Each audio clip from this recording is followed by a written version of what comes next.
what they needed to do initially was to build car parks under the MCG and under the Richmond football ground. They spent millions of dollars on a museum. They spent millions of dollars building a new stadium. They're spending $20 million on the Richmond football ground, and there's no or very little parking. And the parking's for the directors of the football club and the administrators. Now, what I think they should do, the directors of the football club and the Melbourne Cricket Club and the administrators should get a tram or train to work when they come here, and the disabled and the people who need the few car spots they've got can be given them. Then there'll be no parking on the Yarra Park. It's a wonderful park. It's a historical park.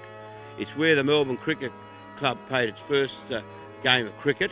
It was founded in 1839, the Melbourne Cricket Club was, and it's a centre of sport in Australia is this park.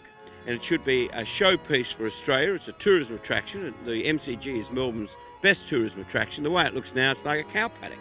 And we need a decent entrance to the Melbourne Cricket Ground. We need a decent entrance to the museum.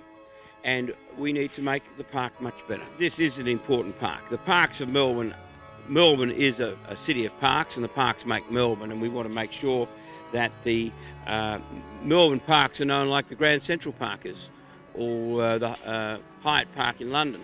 And what we have here is just a cow paddock, and it's a nonsense to see all these cars here. When they originally put Sunday football at the MCG, they said it was going to be 4 weekends a year. Now it's every day, every Sunday. But the problem is not that.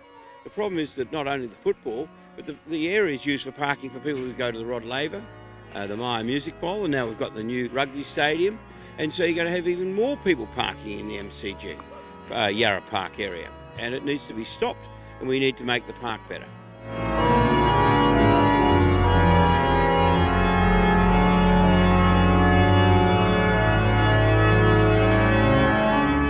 Well, it's a good thing that the state government and the federal government also, because they gave the money for the museum, and the city council realised that the locals have had enough.